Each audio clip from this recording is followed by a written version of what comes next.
What's happening, guys? Alex here. We're back in the garage again, and we're continuing the how to buy your first motorcycle. So this one is my top 5 recommendations for a beginner cruiser. The last video was sport bikes. This one's cruisers. So first off, say hi to the kids. Hi, kids. This is a much more difficult video to make because there are a lot of really great entry-level cruisers out there.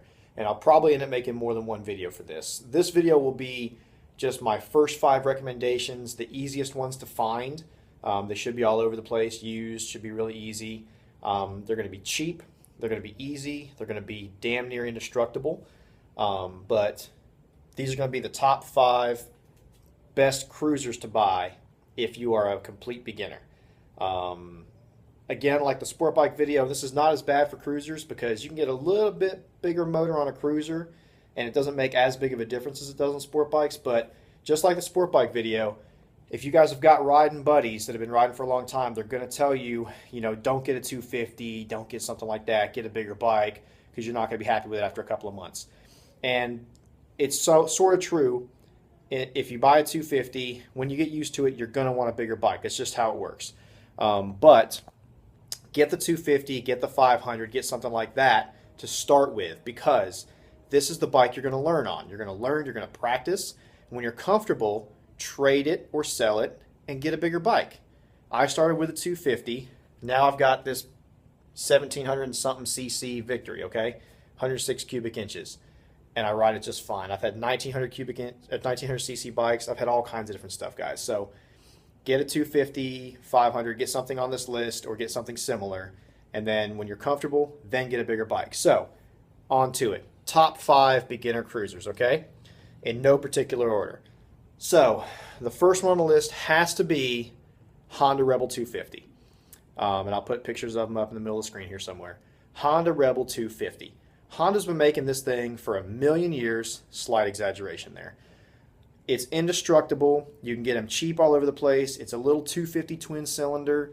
It's not fast, it's not fancy, and it's small. But it's easy. If you drop it, you're not going to be that sad about it. You can pick them up all over the place used, and you will get your money back out of it in a few months when you trade it. So, number 1 on the list, Honda Rebel 250. Okay? Number 2, Yamaha Vstar 250, or if it's older, Virago 250. So that's Yamaha Vstar 250 / Virago 250. Again, 250cc twin cylinder bike, little miniature cruiser. I'll put a picture of it up. Again, these things are almost impossible to destroy. They will be everywhere used. It will not be hard to find one in your area, probably. They will be cheap. And when you go to sell it or trade it later, if you end up liking riding and want a bigger bike, you'll get your money back out of it, guys. So, Yamaha Vstar 250. Okay? Next up on the list, Kawasaki Vulcan 500. They don't make this anymore. They stopped making them in 2009, but they made it for like 20 years. You'll be able to find one. If you want a little bit more bike than a 250, Kawasaki Vulcan 500 is a great choice. A little bit bigger frame, a little bit more motor, very controllable, very great bike. I've sold tons of them, lots of them used. Checks off all the boxes. It's easy. It's going to be easy to get your money back out of it, trading or selling later. Kawasaki Vulcan 500, okay? Suzuki GZ250. Made that one for a long time too. Again, a little bitty 250cc bike. Cheap. Get your money back out of it. Hard to tear it up. Not going to be sad if you drop it. Okay? And the very last one I want to go over is going to be Yamaha Vstar 650. This is the biggest bike on the list. It's the bike that would keep you probably happy the longest. A little bit more weight to it and everything, but very tame motor. Hard to tear it up. You're going to find them everywhere. They're going to be cheaper. So if you're a little bit bigger person or just want a little bit bigger bike for that first one, I've sold plenty of people Yamaha Vstar 650s for their first bike, and they've been stoked with them. And maybe keep them a little bit longer than the other ones, So just kind of depends on what you want to go with. But I would recommend sitting on all 5 of those and see which one fits best, because at the end of the day, the bike you're comfortable on is the bike you're going to enjoy riding more and you're going to be safer on. So, recap. Top 5 beginner cruisers, little ones, okay? Honda Rebel 250, Yamaha Vstar 250 / Virago 250, not 650, 250. Okay. Kawasaki Vulcan 500. I'm not going to edit this. Suzuki GZ 250. Yamaha Vstar 650 if you're a little bit bigger person. And I'll do a follow-up video to this probably with 5 more. Those are my top 5. Honorable mentions. Honda just came out with a Rebel 300 this year. That's freaking awesome too if you want to spend a little bit more money.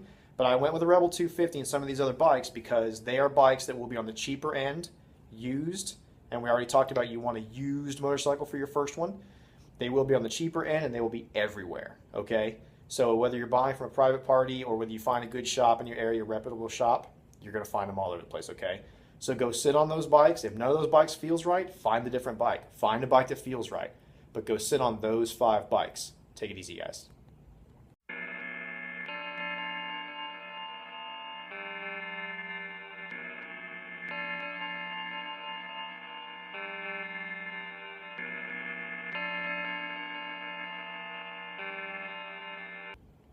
And by the way, once again, I'm absolutely terrible at reminding you to like and subscribe if you like the videos.